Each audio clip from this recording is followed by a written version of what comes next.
Los bardos en la antigüedad eran los poetas encargados de transmitir la historia y las leyendas. Iban de pueblo en pueblo compartiendo un poco de su conocimiento al mundo. En la actualidad se trata de dos idiotas con acceso a internet. Los bardos de la historia con Lechoviza, biografías e historias de la historia. Amigas, amigos y amigas de Lechoviza, bienvenidos a Los Bardos de la Historia, podcast donde cada martes platicamos alguna biografía, un momento histórico o alguna serie de datos lo suficientemente interesantes como para aportar nuestros comentarios de dudosa certeza histórica. Este podcast lo puedes escuchar en Spotify, Apple Podcast, iVoox, Amazon Music y en YouTube, donde además puedes ver nuestras hermosas caras que el día de hoy están a distancia. El día de hoy no tenemos el gusto de estar en los estudios Lechoviza Foro 2, pero que aún así el podcast no se detiene, el podcast va, el podcast resiste y al podcast ninguna ola de ninguna enfermedad lo vencerá. No estoy solo en esta conexión digital, me acompaña como cada semana en Los Bardos de la Historia, Sergio Villagrán. ¿Cómo estás, Sergio? Amigos, tarde o temprano era inevitable, el apocalipsis nos alcanzó, tenemos que, para las 2-3 personas que a uno nos importan, tenemos que quedarnos en casa, entonces, pues no hay de otra, ¿no? Tenemos que grabar aquí, ahora estoy solo, completamente solo. Me hubiera gustado que el hecho me hubiera avisado que no iba a venir al estudio antes de que me viniera aquí 3 horas de anticipación. Eso solo fomenta mi alcoholismo porque compré un chingo de pisto y no tengo cómo guardarlo, entonces voy a tener que acabármelo todo en este momento. Pero pues no hay nada mejor para el aislamiento y el sentimiento de soledad que tomar, ¿no? Está comprobado por los expertos. Es como recomiendan los psicólogos lidiar con la ansiedad y el estrés, hundirte en un vicio. Es lo más recomendable, lo más saludable. Y para aquellos que se unen en este episodio 48 de Los Bardos de la Historia, la dinámica consiste en que básicamente cada semana, ya sea un servidor o Sergio Villagrán, prepararán alguna historia, alguna biografía, algún acontecimiento interesante, curioso, y la otra persona no tendrá ni la menor idea de qué vamos a hablar hasta que le damos una pista, generalmente una pista muy culera, o empezamos a hablar y con el paso del episodio se da cuenta la otra persona de qué vamos a hablar. El día de hoy me toca a mí contar la historia y la pista para mi buen Sergio es la siguiente. El día de hoy voy a contar la historia de 3 vatos y una serie de pedas que cambiaron el mundo. 3 vatos y una serie de pedas que cambiaron al mundo. Sí. ¿Pedas de tomar? ¿Así de fiesta? Pedas de tomar, de pisto, de drogas, de degenere. Me vas a contar la historia de los 3 caballeros. La película de Disney. No, te voy a contar la historia de Rodolfo Pizarro, de Irving Lozano. Ajá. No, ni de pedo. ¿Erika No, Aguirre? bueno. ¿Quién es el otro? Según yo era Eric. ¿Quién es el otro? No, Simón, porque Jürgen Damm no era. Nah, no mames, nadie invitaba a Jürgen Damm a sus pedas, güey. Eran los 3 amigos y el pendejo. Ajá, eran los 3 amigos. Y yo, Jürgen. Cállate, Jürgen, ve por las chelas que corres en chinga. Chinga tu madre. Ah, el buen Jürgen. Soy muy fan de Jürgen en TikTok, la verdad. El vato de repente... Es como que estábamos viendo al Chicharito, güey. El Chicharito que ya no tiene sentido su vida, güey. Sí, ya, es como, güey, ¿qué pedo? 12 de la noche, ¿quién quiere verme jugar Warzone? Y siempre tiene ahí varios cientos de personas, güey, que lo ven a las 3 de la mañana a matar cabrones. Ajá, porque pues es el Chicharito, güey, y ya sea porque nos gusta ver a un héroe caído o simplemente porque nos gusta burlarnos de él, güey. Un héroe que... Pero te queremos mucho, Chicharito, eres mi héroe. Bueno, no vamos a hablar del Chicharito el día de hoy. Te voy a hablar, como ya lo mencioné en esta pista, de 3 vatos que en una serie de pedas cambiaron el mundo, Okay. básicamente. Pero todo empieza en una agradable localidad, en un bonito suburbio, en una paradisíaca ciudad conocida como el Bronx en los 70s. Arre. Básicamente el Bronx, digo, para dar un poquito de contexto, Nueva York es una ciudad muy grande, cosmopolita, donde hay de todo, donde hay para todos los gustos y todos los orígenes, pero que se divide a grandes rasgos en 5 barrios. Bueno, no barrios, más bien 5 distritos, por así decirlo. Lo que aquí en México serían Colonias. municipios. Lo que aquí en México serían municipios, más bien. Ah, ok. Está Manhattan, que es lo más conocido, es la isla, es el centro donde está Central Park, donde está Times Square, Spider-Man. donde está No, de hecho, Spider-Man es de Queens.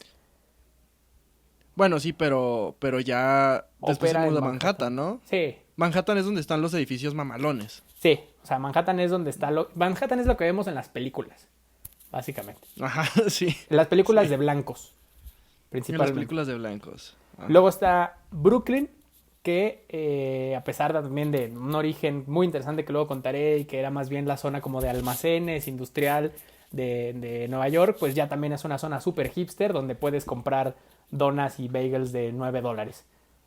Donas y drogas. También está, sí, básicamente, también está Queens de donde básicamente es Spider-Man, de ahí en fuera no hay mucho que hablar de Queens. Y está Staten Island, que es todavía más irrelevante que Queens. O sea, perdón para la gente de Staten Island, pero es todavía Sí. más irrelevante que Queens.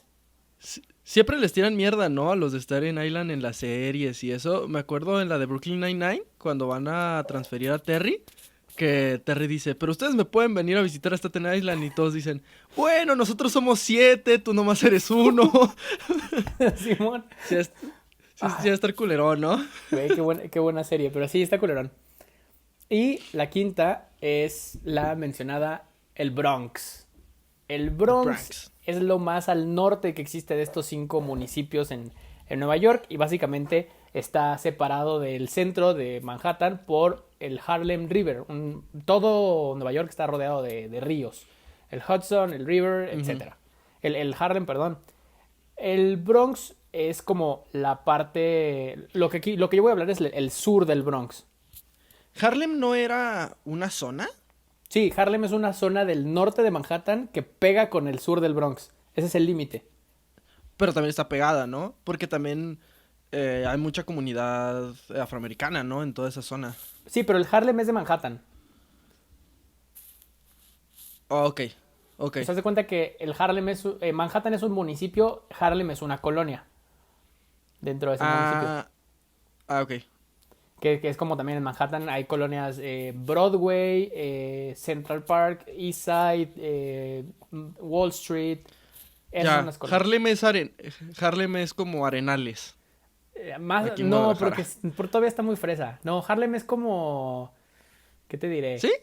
Sí. O sea, no es el Bronx del que ahora te voy a platicar, güey. Ok, el Bronx sí es acá el Doña Balaceras, pues. Sí, el Bronx son esas colonias que no sabes que existen hasta que salen en las noticias, güey. Ajá, hasta que te filerean ahí. Simón. De que, ay, no conocí esta parte de la ciudad. ¡Órale, puto! Pues ya nomás conociste eso, perro. Simón. Ya no conociste nada más. Lo que yo voy a platicar aquí es básicamente el sur del Bronx, lo que está más pegadito a Manhattan, porque el norte siempre han sido como suburbios, ya ni siquiera lo cuentan dentro de la ciudad. El sur del Bronx, a principios del siglo XX, recibió una oleada de inmigración enorme, como todo Nueva York, básicamente, que empezaron a llegar a los barrios que eran los más empobrecidos del sur de Manhattan y que ante no tener casas ni trabajos ahí, pues empezaban a ir cada vez más para arriba. La periferia.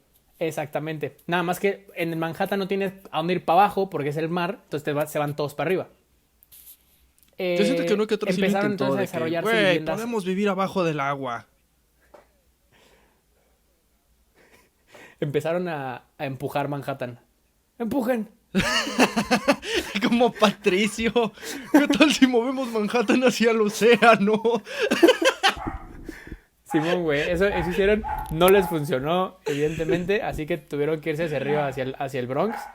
Para Y arriba. entonces el Bronx empezó a desarrollar muchas viviendas unifamiliares enormes, avenidas muy anchas, parques, zonas recreativas, está todo muy bonito, güey. El Bronx era neta lo que hoy, para quienes nos escuchan en Guadalajara, tal vez lo que hace unos años era irte a vivir al sur, a Nueva Galicia, que es como, verga, vives bien lejos. Sí, güey, pero hay luz. Ese tipo de cosas, ¿no? Tenemos drenaje. Tenemos drenaje. Bueno, a veces, ya no tanto, pues. A veces sí nos falta el agua. El pedo fue que ocurrió un pequeño conflicto llamado la Primera Guerra Mundial. y el Bronx entonces se convirtió en el destino de todos los hijos de irlandeses, alemanes, polacos, etcétera, que por la guerra tenían que Güey, reubicarse. Lechu, ¿quieres saber algo cagado sobre la Primera Guerra Mundial? Adelante. Cuando pasó, no le decían la Primera Guerra Mundial, güey. Imagínate que si le hubieran dicho la Primera Guerra Mundial, güey. El El miedo, vato güey. que sí le dijo... Sí, güey, el vato que dijo... me voy a ir a pelear a la Primera Guerra Mundial. Como que primera. ¿Cómo que primera? Es como en los memes que salían en 2020 de Viajero del Tiempo. ¿Qué año es este? 2020. Ah, el primer año de la pandemia. Que ya es real, güey. Que ya es real, exacto. De que, la primera mutación. ¿Cómo que primera?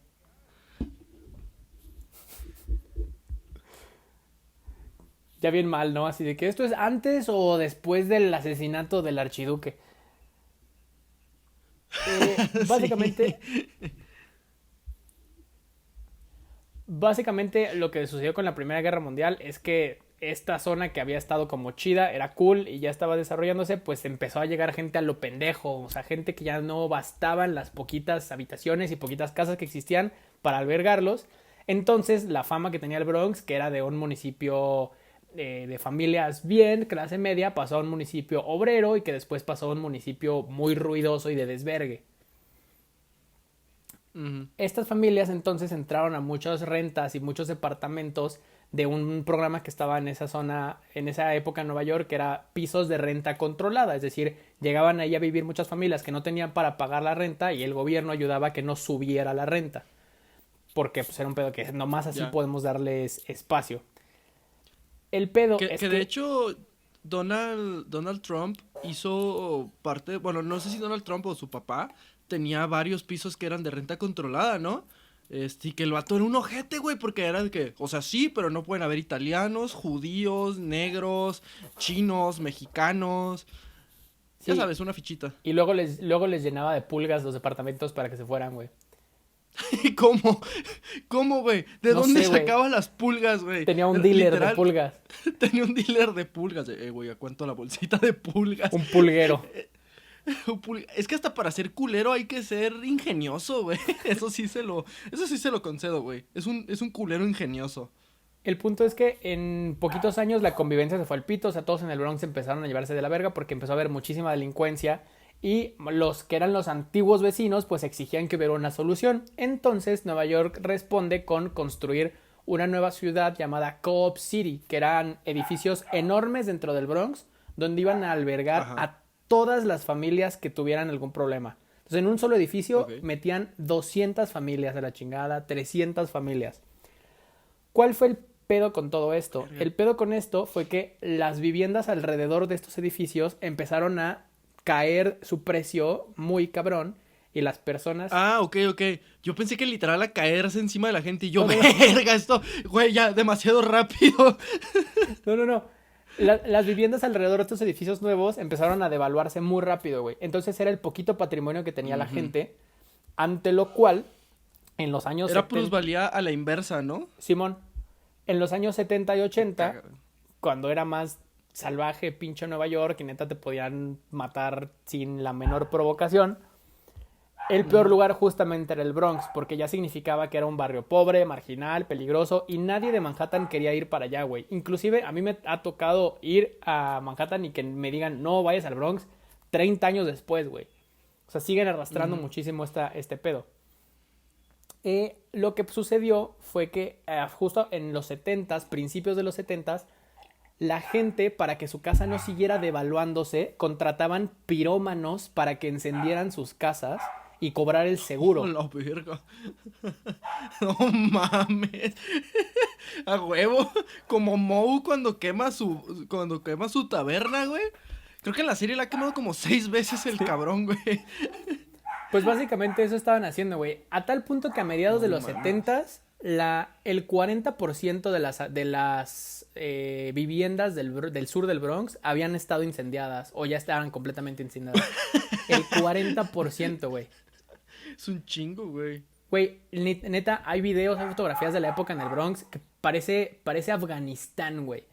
O sea, parece una zona de guerra. Yo creo que los pinches bomberos yo creo que ni iban, ¿no? O sea, era como de, ay, güey, se está incendiando una casa en el Bronx. Iremos mañana. Simón, pues Traemos mucha chamba. Sí, güey, ya era cuestión de todos los días, güey. Es como, güey, ya, o sea, voy a pagar una en lo que se queman otras 3. Ajá, de que ya probaron echándole tierra. ¿Ya probaron no quemar sus casas? Ajá, de que la prevención es la mejor cura. Entonces, ya a los nuevos inversores no les convenía agarrar estos terrenos quemados porque la neta es que ya nadie quería irse para allá. Ni siquiera aunque te regalaran ni porque le regalaran el terreno iban a construir algo ahí, güey. Sí, pues no mames. ¿Quién chingados iba a querer irse a ese lugar, güey? O sea, Entonces se volvió el Bronx 2 situaciones. Poquitas personas todavía tenían sus casas antiguas, pero estaban muy tentadas a quemarlas. Y un chingo de personas vivían todos aperrados en estos edificios de Co-op City. Entonces el Bronx todavía aumentó el tema de tráfico de drogas, prostitución, delincuencia, homicidio en general. O sea, sí, claro. se volvió todavía más del pito. Porque era una zona de guerra Sí. a la cual no llegaba la policía, no llegaba, como tú dices, los bomberos, no llegaba nadie, güey. No llegaba la ley, güey. Me imagino estas zonas como, digo, pasa mucho en México, ¿no? Pues, las zonas de las ciudades donde literal son lawless territory. Que neta dices, güey, la policía no se va a meter, güey. El gobierno no se va a meter, güey. A nadie le importa esa madre. Entonces, pues pobre de la raza que vive ahí, que quiere vivir tranquila. Pero pues también hay mucha raza lacra que se empieza a juntar ahí. Sí, güey, pero era una bola de nieve de problemas que estaba muy cabrón solucionar por parte del gobierno, por parte de la iniciativa privada, como quieras, y como tú dices, la gente se iba entre las patas con estos problemas. El tema es que justo en esta situación se atraviesa este status quo del Bronx, imagínate, se atraviesa con otra pequeña problemática que algún día deberíamos hablar en los bardos de la historia, pero quiero investigarla más a fondo, que es la epidemia del crack. Uy, sí, no mames. Entonces, lo que es un Bronx súper desmantelado social y económicamente se junta con la epidemia del crack. Entonces, toda la población, principalmente afroamericana, estaba olvidada por Dios, olvidada por el gobierno y muriéndose todos los días, güey.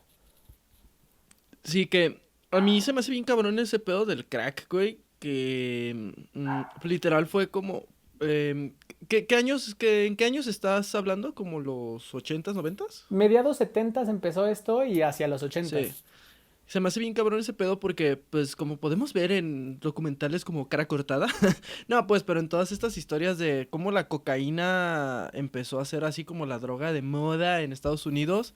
Pero era la droga de los ricos. Y el crack era... Según yo, el crack es el residuo que queda de la fabricación de la cocaína, ¿no? Simón. Y eso es lo que les daban. Y hay un chingo de teorías bien locas, pues, sobre esto de la crisis del crack, de cómo la empezaron a meter en las colonias afroamericanas para chingárselos. Pero pues, estaba bien jodido, o sea, si de por sí la cocaína... Me imagino que va a estar de la chingada. Ahora imagínate lo que neta los culeros que hacen la cocaína dicen, no, güey, esto no. Esto sí no se los vais a dar, güey. Eso sí no está le entro. culero. Eso sí no le entro. Imagínate. No mames. Que es lo que, según yo, ahorita es el foco, ¿no? O sea, lo que es el foco, pues, que es lo que fuman, el cristal. Y que No, sí, el cristal es otra cosa. el cristal es ¿O es otra lo cosa, mismo? es más bien como dices, como el foco, pero más bien el foco es un método para cierto tipo de drogas, pero tú como lo que dices es correcto, el crack es como este residuo de la cocaína en el cual se dan cuenta los traficantes que con menos cocaína puedes distribuir mayor volumen, entonces mandan la sobra a los barrios para que puedan estarlo comprando más barato, pero es altamente adictivo, entonces tienen que estar Sumamente comprando adictiva. todo el tiempo, güey. El pedo es que justo en esta situación, algún día de verdad quiero que hablemos del tema de la epidemia del crack, pero hoy Sí. no es el capítulo. Muchas familias entonces estaban tratando de ver cómo protegían, aunque fuera un poquito, a sus hijos, güey. O sea, era como, no te puedo mandar a otro lugar, güey, pero al menos no quiero que te mueras antes de los 18, güey. Sí. Ay, güey, qué horror. Una de estas familias era la formada por Kit y Nettie Campbell. Kit y Nettie Campbell, que eran originarios de la zona de toda la vida, pero que vivieron todo este declive del Bronx y que ahora tenían a 6 hijos que cuidar. Y pues obviamente estaban rodeados estos hijos de delincuencia, de drogas, de pandillas, etc. Lo poquito que podían hacer estos hijos pues era juntarse entre los hijos que estaban en común en los edificios o en los proyectos, los famosos projects de la periferia de Nueva York. Y, por ejemplo, esto llevó a que empezaran a organizarse entre ellos para formar pandillas, para formar ciertos eventos, ciertos movimientos. Por ejemplo, el 11 de agosto de 1973, justamente la Cindy Campbell, una de las hijas de este matrimonio, decide invitar un chingo de raza a una fiesta en la sala como de recreación de estos edificios. Y era una fiesta que tenía la diferencia en que a esa fiesta únicamente iban... A ese tipo de fiestas solo iban afroamericanos, latinos, inmigrantes. Minorías. En general, minorías, exactamente. Porque el blanco promedio iba más bien a fiestas en Manhattan. Claro. Entonces, en esta fiesta... Inclusive aunque vivieran en el Bronx, ¿no? Era como... Pues este tema siempre como aspiracional podría ser. O sea, que era como, sí, vivimos en el Bronx, pero nuestra vida no es aquí. O sea, nuestra vida es allá. Tal cual. Estas fiestas tenían la ventaja de que era como uno de los poquitos espacios seguros entre pandillas. O sea, como que sí le alcanzaban a respetar este espacio de recreación. Eran de noche, entonces la policía ni se metía y tenían que cuidarse entre ellos mismos. Entonces terminaron por confiar en las pandillas. Verga. Este 11 de agosto de 1973, en el número 1520 de Sedgwick Avenue en el Bronx, se tomaría a cabo esta fiesta donde Cindy invitaría a su hermano a que pusiera música. Su hermano tenía un chingo de viniles de la época, que a diferencia de lo que ponían en Manhattan, que era disco, su hermano tenía soul y tenía funk y tenía los discos que su papá llegaba de toda la vida y ponía en la sala en la noche cuando llegaba de trabajar y juntaba a todos los morros a escuchar el disco, güey. Claro, que era música como muy típica de los grupos afroamericanos, ¿no? O sea, el soul, el blues, pues todos estos que estás diciendo, ¿no? Como que eran mucho de ese tipo de grupos sociales, pues. Sí, que es simplemente la época en la que, o sea, nosotros tenemos referente a Elvis porque somos influenciados por la cultura blanca, güey, pero James Brown en la época también era Dios para todos ellos, güey. Sí, el punto es que llega su hermano, Clive, a la fiesta con todos estos viniles. Clive tenía discos diferentes a los que tocaban en Manhattan, tenía sus propios discos y además tenía discos que tal vez solo su papá tenía, güey. O sea, que ni siquiera tenía otro morro en el Bronx. Sí, que le compró un cabrón en el metro, ¿no? De que, señor, por favor, aliviáneme. Hice 50 copias de este disco. Por favor, usted compre uno. Simón, güey. El punto es que Clive ponía los discos en estas fiestas y además hay imágenes muy chidas, güey, de los boletos para entrar a la fiesta. Que decía así, fiesta de tal persona, 25 centavos morras, 50 centavos vatos. Ah, por supuesto.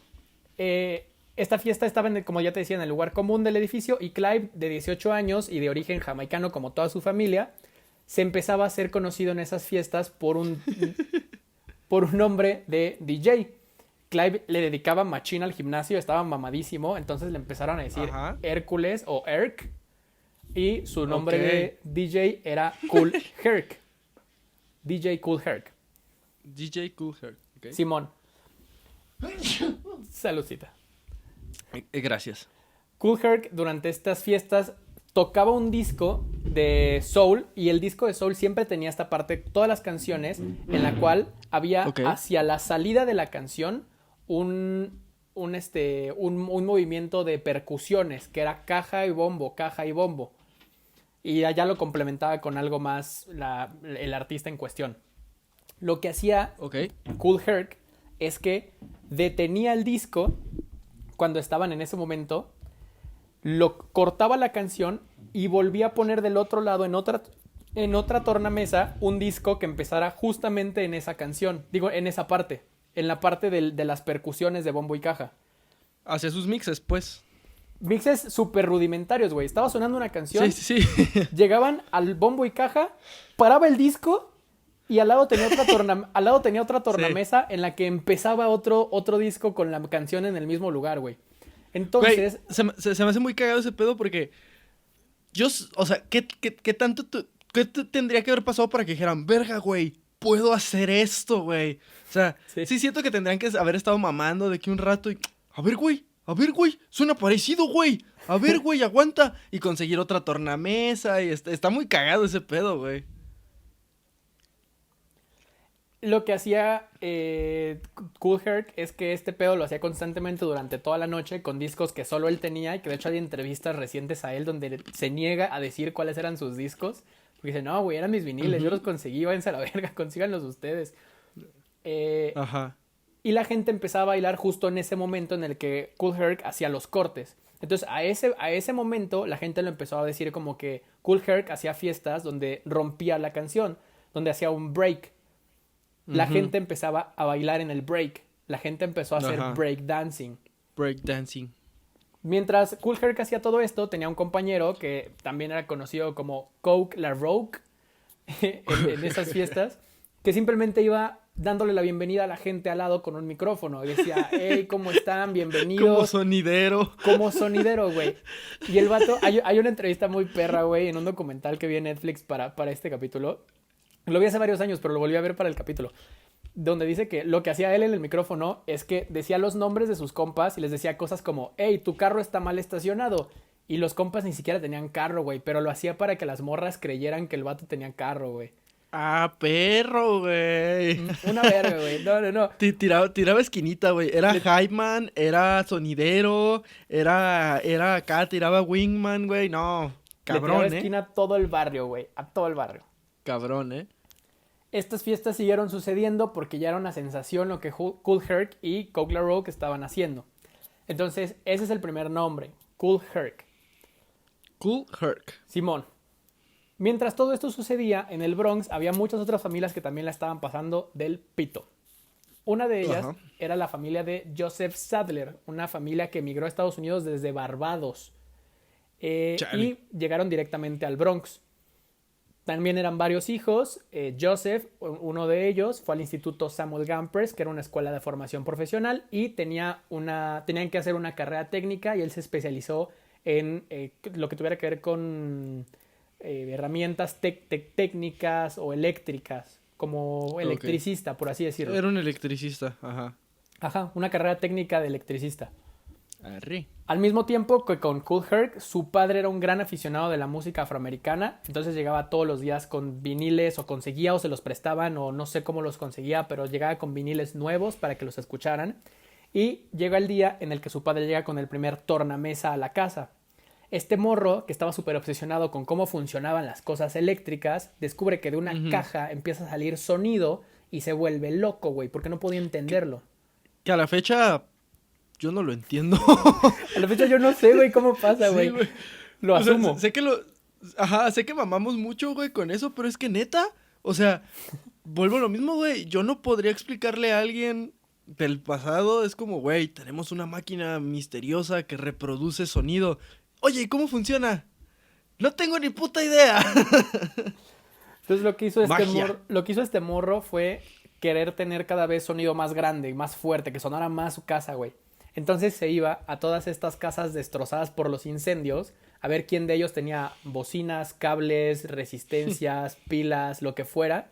Y fue armándose una pinche bocina Frankenstein mamalona y unos... A huevo.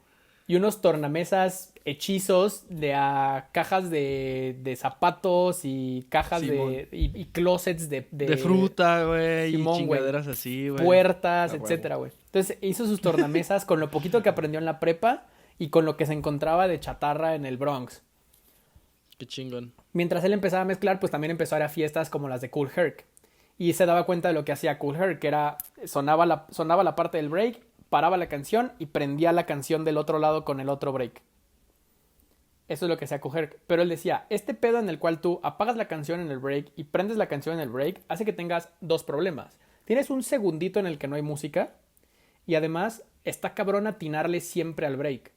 Porque es un vinil que va girando, porque era güey. manual. Ajá, güey. O sea, ¿cómo le atinas? No mames, eso está bien cabrón, güey. O sea, Kool Herc no era perfecto, tenía ese pedo. Entonces, sí, claro, pues, pero aún así. Este morro, Joseph Sadler, también se pone sus dos tornamesas juntas, como tenía Kool Herc, y está pensando cómo hacer, intenta de todo, cambia el voltaje, cambia las pistas, cambia las plumas que van en los viniles, cómo le hace. Y en eso se acuerda que su papá siempre lo cagoteaba cuando se le ocurría tocar el vinil mientras estuviera girando, güey. Porque se paraba la canción. y podías rayar el vinil y te chingabas el vinil. ¿Y te chingaba tu papá? Y te chingaba tu papá, güey. Porque esas madres están caras, no mames. Y dijo, chingue su madre, solo hay una manera de saberlo. Mientras estaba sonando una canción en el break, le pone el dedo encima, se para la canción, recorre otra vez y vuelve a estar el break. Vuelve a parar con el dedo, vuelve a recorrer y está el break. Y dice, verga, me van a cagar. Ya no hay manera de que me perdone mi papá, pero me voy a chingar todos O sus sea, viniles. trabó, o sea, como que trabó el disco, pues, o sea, que, no sé, güey, como que lo chingó o qué. No chingó, pero haz de cuenta que lo que ubicas un vinil que está girando. Un tornamesa está Sí. girando el vinil. Si tú le Simón. pones el dedo, deja de girar y por lo tanto deja de sonar. Ajá. Lo regresas a donde estaba y vuelve a sonar la parte que paraste. Ah, pues es que como tienes el dedo ahí, es Simón. el lugar exacto, güey. Pero el Vaya, pedo que decía vaya, este güey es vaya. cómo le atino siempre el lugar exacto si son negros, güey. ¿Cómo sé qué parte de este círculo negro, güey? Mira, para que la gente en casita, güey, que por alguna razón no conoce los viniles, Qué bueno esto que- es un vinil. Exacto, güey. Y este es un vinil caro, entonces no lo puedo tocar porque es un Sgt. Pepper de la época, pues, pero aquí está. Esto es un vinil, amigos. Ah, pues si yo hubiera sido el papá de este morro y Joseph le pega a mi Sgt. Pepper, le pongo en su madre, güey. A mí me van a poner en mi madre. El punto es que este güey, para atinarle siempre al break, cosa que era un error de Cool Herc, paraba el disco justo antes del break y con una crayola le marcaba una línea. Lo que era valerte pito, Y güey. empezó a valer verga el vinil, güey. Entonces Sí, él ya chingue sabía, su madre. aquí va el break, sé cuántas vueltas del vinil, 1, 2, 3, 4, le vuelvo a parar, regreso 1, 2, 3, 4 y suena exactamente lo mismo. Lo que hacía con eso es que podía pasar de break a break entre canciones sin que dejara de haber música en la fiesta y sin que sonara un desvergue cuando pasaras de uno a otro, porque pasabas siempre en el momento justo, güey. Entonces empezó a ir más a fiestas y pues necesitaba un nombre de DJ. Fue entonces cuando le apodaron Grandmaster Flash. Grandmaster Flash, ok. ¿Por qué? No tengo ni puta idea, güey. Seguramente si lo averiguo alguien va a saber, pero... Es un buen nomás él nombre, sabrá. güey. Es un gran Ay, nombre, güey. Yo creo que, digo, como hay muchos nombres de artistas y de canciones, simplemente sonaba chido, güey. Digo, Además era la nosotros época tenemos- donde todavía les quedaban muchos nombres chidos, güey. sí. Pero, güey, nosotros tenemos amigos artistas que tienen sus proyectos musicales y es como, güey, ¿por qué te pusiste así? Y siempre quieres como una explicación bien mamalona. Es como, güey, pues sonaba chido, güey. Suena perro, güey. Suena perro, güey. Saludo Pues sí. a Real Albatros. Saludos a Real Albatros. Entonces, cuando empezó a ir a fiestas, tenía estas técnicas que solo él tenía en el Bronx, que eran básicamente 3. Una era el backspin, lo que te digo, güey. Tocaba el vinil y lo regresaba. Otro era el punch phrasing, que esto básicamente era, encontraba segmentos muy específicos de música, que eran notas de viento, por ejemplo, cuerdas. Y Percusiones. no, haz de cuenta que de un lado tenía percusiones y las seguía girando en el beat, y del otro lado tenía cuerdas. Entonces Ok. tomaba 2 canciones diferentes y hacía una canción original. Ah, Haz de o cuenta sea, que hacía un to- sample. Simón tomaba unas percusiones de James Brown y unas cuerdas de los Bee Gees y ya tenía un sample propio en el momento, güey. Verga. Y el scratching, que es cuando él ponía el dedo en el vinil y lo regresaba, si lo apretaba demasiado sonaba un chillidito. Pero luego dijo, esto también puede ser música si lo hago a un ritmo particular. Entonces básicamente Chale. ese güey tomó lo que hizo Cool Herc y creó los samples musicales, güey. Ujú. De cualquier rola que existiera, si tenías el vinil, podías hacer un sample. Un sample. Entonces lo que empezó a pasar es que un chingo de gente vio que solo este güey sabía cómo hacer este pedo y toda la raza del Bronx iba y le llevaba sus viniles que ellos no sabían cómo utilizar, güey. Es como, güey, yo la voy a cagar y no sé hacer esto. Mejor ten mi vinil y tócalo Ajá. tú en la fiesta, güey. Entonces ya no Sí, había tanto pedo güey, chingarte qué- los Qué viniles. perro, güey. O sea, era como, güey, ten mi música. Así Haz es, algo güey. divertido con ella, güey. Qué chido. Ese es el segundo cabrón, Grandmaster Flash. Vamos con el tercero. Lance Taylor creció en el Bronx también y creció junto a su madre y su tío, ambos activistas del movimiento liberal afroamericano. Ambos Sí. habían estado muy inmiscuidos en las campañas de Malcolm X, por ejemplo, sobre todo a nivel Ok. local. Durante Ujú. su infancia entonces estuvo muy expuesto como a todas estas ideologías y estas corrientes y era testigo todo el tiempo de debates sobre el tema en su casa, güey, cuando tenía 7 años. También Ok. tenía, o como los otros dos, una amplia colección discográfica en casa, pero esta era de su madre. Su madre tenía una colección discográfica muy grande, pero no nada más de música afroamericana, sino que su madre consumía música latina, escuchaban salsa en su casa, tenían mucha música Qué chido. africana, güey, música europea. O sea, su casa sí era de todo, güey. Ujú. En esa época, algo muy común era que cuando estabas en preparatoria, pues quien te reclutaba no era una universidad o un trabajo, güey. Quien te reclutaba era una pandilla. Chale. Y justamente es cuando él entra a una pandilla y forma, más bien entra como un grupito que está intentando ser una pandilla, lo que se conocían como los Bronx, los Savage Seven. Eran 7 cabrones que se juntaban en el Bronx River. Pero que pegaban duro, Pero cabrón. que pegaban cabrón, güey. Tan cabrón pegaban que empezaron a hacer cada vez más. Posteriormente el grupo ya era la pandilla más grande de su zona, de su barrio, y cambiaron de nombre y ahora eran los Black Spades. Ah, ok. Que los Black Spades en la época eran tan relevantes en el Bronx como tal vez los Hells Angels en California, güey. Ujú. Los Black Spades entonces alcanzaron un nivel enorme en el Bronx y a Lance Taylor se le conoció entonces como África Bambata. Ah, ok. Por 2 razones que ahorita te platico. Una, cuando empieza él cuando los Black Spades toman todo este poder del Bronx, a él lo nombran señor de la guerra de los Black Spades, que era como el rango más alto, güey. Ya era su líder acá, Simón. su Khan, ¿no? Como Gengis Khan. Cuando, para las personas amigues de Lechubiza que hayan visto alguna vez el Player to Show de los Warriors, el señor de la guerra es el que dice las órdenes y dice, hey tú, come tierra. Ese Ajá, es el de que... Ey, tú, aviéntale una botella a ese gordo. Simón. A ese mimo. patea a un vagabundo, Simón, orínale al mimo. Ese es el señor de la guerra. Pero Lance lo que hacía es que iba extendiendo su territorio. La principal función era extender el territorio y el poder. Pero él casi nunca lo hacía a través de la violencia, sino que iba y platicaba con los líderes de otras pandillas y los convencía de unirse a los Black Spades. No mames.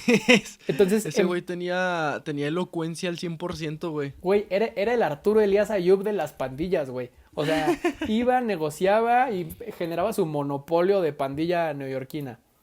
Qué cabrón, porque además, ¿cómo negocias con lacras y con ñeros, güey? O sea, no es lo mismo negociar con gente normal que con ñeros, güey. Simón. Con ñeros que se ponen la camiseta de su tribu, güey. O sea, está cabrón. Justo en la época en la que Lance entra a las pandillas hacia el final de la preparatoria, coincide con que el güey, pues, quieras que no, por el contexto en el que vive, es un güey muy culto, cabrón. Muy culto. Y entra a un concurso de ensayo en su preparatoria y lo gana. Oh. Y luego gana el ensayo a nivel Sí. estatal y nacional. Que esto se me hace bien bonito porque, no sé, como que lo relaciono con lo que es ahorita todo el tema de las batallas de rap y el tema de, ¿sabes? Como esta raza que es una chingonería para la palabra, o sea, para expresarse y que no tienen muchos espacios donde expresarse porque son de la calle y porque no tienen acceso a, ¿sabes? A clubes de oratoria o temas así. Entonces que su manera de expresarse es el rap o es como, ¿sabes? Como la literatura de la calle. Eso está bien bonito, güey. Justamente al ganar este concurso, que era un concurso de ensayo de historia afroamericana, el premio era un Órale. viaje a África. Entonces, justo antes de salir de la preparatoria, Lance viaja a África y al mismo tiempo encuentra como mucha más cultura, más bien mucha más iniciativa por investigar sobre la cultura africana en Estados Unidos. En la época, por ejemplo, había una película que se llamaba Zulu, protagonizada por Michael Caine, que habla justamente de un viaje a África y que explora estas tribus y cómo las tribus se ayudaban entre ellas. Y es entonces que decide cambiarse el nombre de Lance Taylor a Kevin Donovan. El nombre más africano de la historia. Pero una vez como Kevin Donovan, lo que hizo fue que se cambió el nombre a Kevin Donovan para ir a África. O sea, quería ir como un nombre nuevo. No quería que nadie eligiera Lance. Quería su propia personalidad en su viaje a África. Pero Bueno. ya en África decide cambiárselo completamente a África Bambata Asaim. Ok. Entiendo lo de África, pero Ajá. lo otro, ¿por qué? Bambata era el nombre del jefe Zulu que en una época lideró una rebelión contra las prácticas del siglo XX en Sudáfrica. Bambata es un jefe Zulu que básicamente es el pionero de lo que después sería la lucha contra el apartheid. Ok. Cuando regresa a África al Bronx, trae toda esa mentalidad de cómo Bambata en África lideró a la tribu Zulu y a la nación Zulu contra las injusticias a través del diálogo y del amor por la cultura propia. Regresa al Bronx y ve que todo el mundo se está matando a la verga. Sí. Imagínate llegar acá bien irradiado de amor y de repente llegas a tu colonia y hay un cabrón apuñalado. Es como todos estos güeyes que se van a encontrarse a Europa y luego regresan a México para encontrar un vagabundo orinado y cagado fuera de su casa. Es como, chale. Simón, pero a diferencia de esos cabrones, este güey sí regresó e hizo algo porque con su influencia... Ajá, este güey sí quiere hacer algo. Con su influencia en los Black Spades y, de una u otra manera, en básicamente todas las pandillas de la época, crea la Bronx River Organization, que es una evolución de los Black Spades, y esta organización tenía la consigna de enmendar todos los conflictos en el pasado de las pandillas. Juntaba a líderes de las pandillas en gimnasios enormes de escuelas y hacía que hablaran sobre problemas que habían tenido en el pasado y los solucionaran ahí. Problemas tan grandes como, güey, tú mataste a mi hermano y yo maté entonces a tu mejor amigo. Lo sentaba alrededor de un chingo de otros pandilleros a que lo hablaran y entendieran que el pedo no era ni de uno ni del otro, sino que los dos eran culpables de un mundo culero en el que les tocó vivir, pero que no podían vivirse culpabilizando. Eran víctimas, más bien, ¿no? Exactamente. Eran víctimas. Pero que no podían vivir victimizadas, sino que es como, a esto es lo que tenemos, de aquí qué hacemos, ahora qué nos toca, cómo salimos, porque no nos va a sacar ni el gobierno ni las empresas, güey. ¿Cómo nos vamos a sacar nosotros? Suena bien fácil, ¿no? O sea, en papel, ¿no? De que, ay, güey, llegas y les dices, hey, ¿qué pedo? Pues porque se están matando entre ustedes, pero pues no es tan fácil. Simón. O sea, ¿qué mérito de este cabrón? Obviamente primero tuvo que tener su mérito como guerrero, tristemente, o sea, como un vato bueno para los vergazos, pero luego que el vato lograra como este cambio cognitivo de decirle a los vatos, güey, es una pendejada que nos estemos agarrando putazos entre nosotros, porque, güey, ni siquiera es nuestra culpa que nos estemos agarrando putazos entre nosotros. No tiene sentido que lo hagamos, güey. Podemos hacer algo mejor. Y neta, convencerlos es tan difícil, güey. O sea, neta es tan difícil. O sea, sí es difícil convencer a alguien de que deje de poner el pinche papel de baño de una forma. Ahora imagínate a unos cabrones que llevan toda su vida agarrándose a vergazos. Convencerlos de que no se agarren a vergazos. No mames. Sí, está muy cabrón, güey. Y él lo que hizo fue generar estos espacios, te digo, a través de un poco de su influencia, como decir, ¿sabes qué? Si no vas a la reunión, pues te voy a poner una putiza. Mejor si ve. Pues vergazo. No. Quiero detener la violencia, así que no me hagas ejercerla. No me hagas ejercer la violencia. Básicamente, güey. Entonces, después de estas reuniones que tenía donde zanjaban conflictos, hablaban y lo dialogaban, tenían fiestas ahí mismo. Fiestas donde, con la influencia de personas como Kool Herc y Grandmaster Flash, convivían con la música de breakdance, pero además él puso varias reglas como que aquí se puede hacer cualquier expresión con la que tú quieras sacar tu frustración, siempre y cuando no sea violencia y no involucre drogas que han metido a nuestro barrio. O sea, por ejemplo, no se permitía el crack en esas fiestas, pero sí podías fumar marihuana. Arre. Sí, tiene sentido. Es entonces cuando cambia de nuevo el nombre de la Bronx River Organization y decide unificar a todas las pandillas del Bronx como la Universal Zulu Nation, la nación Zulu universal. Decía, esto es importante que lo entendamos, somos la Universal Zulu Nation de aquí, porque estamos tan conectados con la Zulu Nation de África. Entonces ellos lo que hacían, lo que él quería era, entiende, ya que pasaste tus conflictos, ya que pasaste el entender tu status quo, entiende de dónde vienes y enorgullécete de eso, de tus raíces y de todo lo que compartimos. Y al final de cuentas encontramos ese punto en común, de ahí zanjamos todos los conflictos.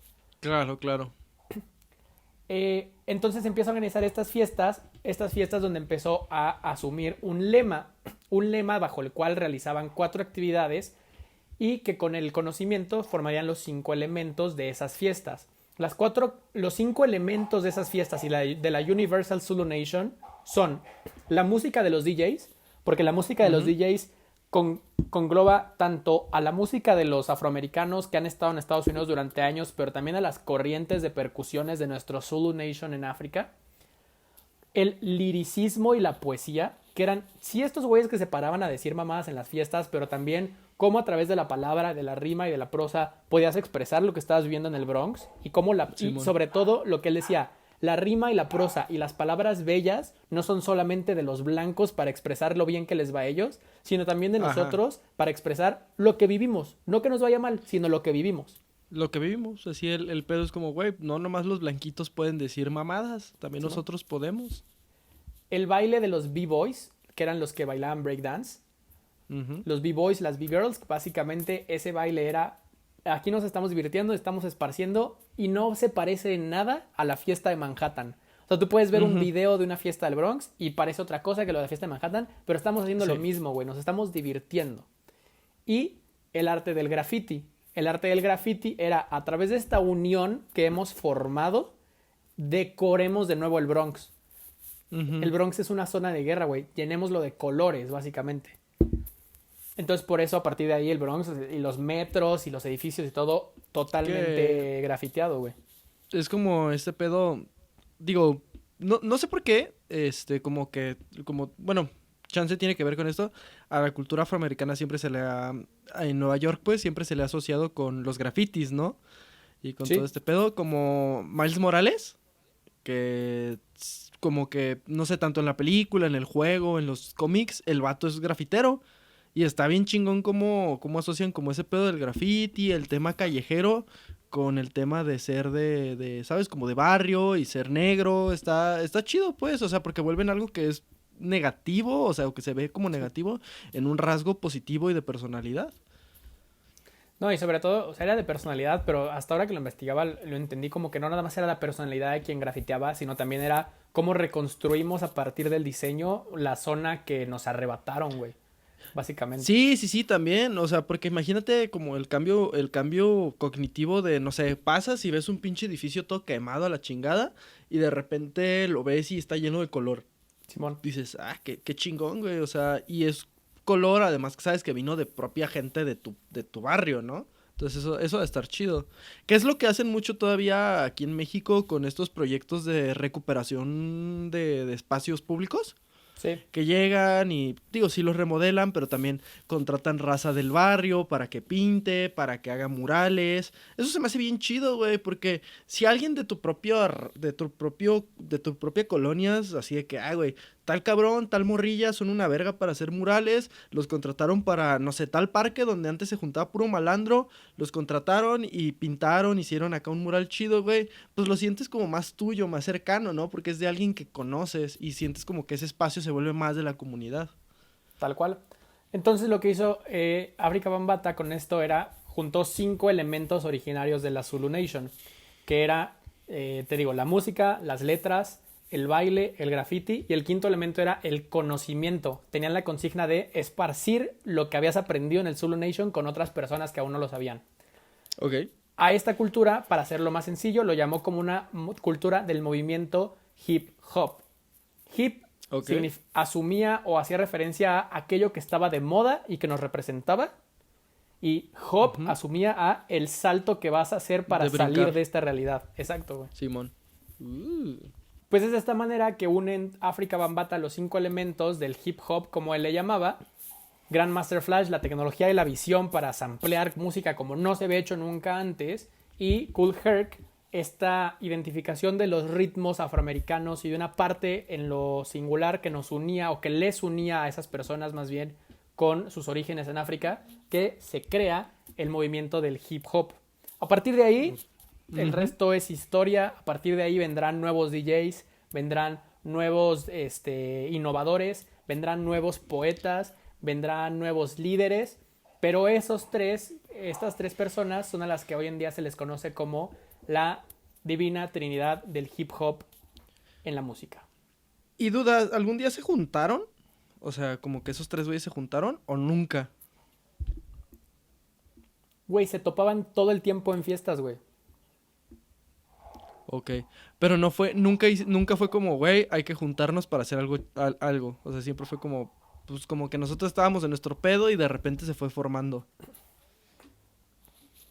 No, hay más desarrollo de la historia, o sea, el desarrollo de la historia mucho, o sea, qué hizo después cada uno. África Bambaataa siguió mucho en el barrio, haciendo cosas más como en la comunidad. Kool Herc básicamente no hizo mucho después más que ser influencia musical de los primeros DJs. Ujú. Y el que sí se fue al estrellato durísimo fue Grandmaster Flash. O sea, de hecho Grandmaster Flash después fue el DJ de la primera gran super banda de hip hop, que eran los Furious Five. Ok. Pero sí, o sea, tanto así como toparse para algo en particular, no, al menos no de lo que yo tenga Ujú. conocimiento, pero sí, güey, vivían en las mismas cuadras y se topaban en las mismas fiestas, güey. Otra duda de Morro Blanco, güey. ¿Por qué se les dice MCs a los raperos? Porque son maestros de ceremonia. Lo Eh. que hacía Coke Rock, el amigo de Kool Herc, que presentaba al DJ, que daba la Sí, sí, sí. bienvenida, que daba los anuncios, estaba siendo un maestro de ceremonias, Master of Ceremonies, estaba siendo un MC. Ok. Pero ya después a los MCs también, o sea, a los mismos raperos ya les decían MCs, ¿no? Sí, a cualquiera que haga esto básicamente es un MC. El que agarra el micrófono en un tema de hip hop. Sí, aunque hay mucho debate al respecto sobre si para ser considerado un MC tienes que estar más involucrado, porque nada más rapear por rapear, muchos no te dicen MC, sino si estás involucrado con la cultura hip hop en general, tienes el conocimiento, sabes de la música, sabes de dónde viene, te involucras en la producción musical, etcétera, ya eres más MC. Pero es un debate abierto, vaya. Está bien cabrón, ¿no? O sea, ese tema de la música, cómo está ligada a su origen y cómo repite sus patrones. O sea, ya lo hemos hablado muchas veces que, digo, no, creo que en este podcast no tanto, pues, como el tema de cómo nos gusta mucho actualmente todo lo que tiene que ver con el movimiento hip hop y urbano en Latinoamérica. Sí. Y cómo sigue representando lo mismo, güey. O sea, sigue representando este tema de, güey, pues esto es lo que nos tocó vivir. Nos tocó vivir en el barrio, nos tocó vivir con la violencia, pero a través de la música encontramos una manera de expresarnos y de salir de esa propia violencia o de no ser partícipes de esa violencia. O si somos partícipes de esa violencia, al menos tratar como de liberar ese pedo. O sea, se me hace bien chido cómo pues como la música como elemento cultural sigue representando más que simples letras, que simple sonido, que aunque pueda estar ya muy corporativo, porque pues sí es cierto, en Estados Unidos la gente que se dedica al rap sigue, gana un chingo de varo, digo, los raperos grandes, sigue estando como muy arraigado con el pueblo y también acá en Latinoamérica. Sí, y es parte de lo que desde un principio creía África Bambaataa, ¿no? Como a pesar de lo mucho que la pegues y que te puedas volver una estrella internacional, no olvidar el origen y no olvidar que Ujú. eso que hoy en día hace que vendas millones y que te pases por Europa en Lamborghinis, empezó como cómo hacemos que se deje de matar la gente de una zona, güey. Sí, y eso está bien chido. Digo, yo no estoy tan metido en el tema del hip hop americano, pero me gusta mucho el hip hop latinoamericano y el rap americano y el género urbano americano y creo que sigue teniendo la misma esencia, ¿no? Sí, realmente sí. Y sigue, por ejemplo, en Latinoamérica, lo que es el movimiento ahora del trap en Argentina, Duki Ujú. lo dice mucho, y Duki creo que es el nombre más conocido, ¿no? del medio. Dice, básicamente el trap es la facilidad que cualquier chico del barrio tenga para hacer algo, pegarla, cambiar su status quo y jalar a sus compas para que salgan de su realidad, güey. O sea, Eso cambiarle está la bien vida a la chingón. gente que te rodea a través de algo que está a la mano de todos, güey. Eso está muy chingón, güey. Es el poder de la música. Y más de la música que sale del pueblo, ¿no? Del barrio. Simón. Así es. Y pues No, esta es la pues. historia del origen del hip hop, mi estimadazo. ¿Cómo ves? No, no, pues muy buena, güey. La verdad, muy, muy, muy interesante, muy emocionante. Casi no dije pendejadas porque me tenías acá atrapado, ¿no? Es una historia muy bonita, muy divertida, muy, pues muy enriquecedora, güey, porque volvemos a lo mismo. A mí me encanta la música y me encanta la sociología, ¿no? Entonces cuando mezclas las dos cosas, se me hace bien cabrón cuando mezclas el origen social de los géneros y el origen histórico y cómo a partir de esta gente marginada se volvió una industria millonaria, pero también se volvió una industria que le sigue pegando a todos y generalmente a todos los de barrio. O sea, más allá de que seas una persona privilegiada y te guste el hip hop y la madre, realmente ese género siempre le va a seguir perteneciendo, creo, a la gente de barrio, en cualquier país donde lo escuchen y en cualquier país donde lo produzcan. Así es. Y bueno, para la gente que le interese un poco más la historia del hip hop, esto lo investigué de dos fuentes principales, digo de muchas, pero dos principales. Una justo son la bibliografía y diarios de la época, sobre todo de África Bambata. Y la otra es, hay un documental en Netflix que se llama Hip Hop Evolution. Este es el primer capítulo donde hablan de estos tres güeyes y a partir de ahí hay 5 temporadas de lo que dice Sergio, cómo se volvió un género internacional y un fenómeno de la cultura pop. Y otro es, si ustedes quieren ver el culmen de cómo esta cultura hip hop ya es lo más alto en la cultura pop, simplemente el próximo espectáculo de medio tiempo, el Super Bowl, es hip hop, puro hip hop. Sí, puro hip hop en uno de los eventos, probablemente en el evento más mediático de Estados y Unidos. que más varo genera en Estados Unidos y por ende en el mundo. Sí. Entonces ahí está para que vayan a buscar todas estas recomendaciones que nos da Lechu. Pero, ¿sabes también, mi querido amigo, qué pueden buscar en este momento? ¿Qué pueden buscar? Pueden buscar a Lechubiza en redes sociales, @Lechubiza en Instagram, en Twitter y en Facebook. Y también nos pueden seguir si les gustó este podcast en @los bardos de la historia en Instagram. También les recomiendo mucho que vayan a nuestro YouTube, ya sea, yo sé, mucha gente escucha este podcast en Spotify, en Google, en Amazon, en todos estos lugares. Pero también pueden ir a ver el contenido nuevo que estamos subiendo a nuestro canal de YouTube, que puede ser desde, hablamos de películas, hablamos de series, también hablamos de lo que traemos en la cabeza, tenemos datos curiosos. Básicamente somos un cagadero organizado hecho canal de YouTube, por si quieren ir a verlo y si les caemos bien, pues vayan, dejen ahí su comentario, dejen ahí su like, porque pues, le estamos echando muchas ganas al YouTube, entonces pasen al YouTube.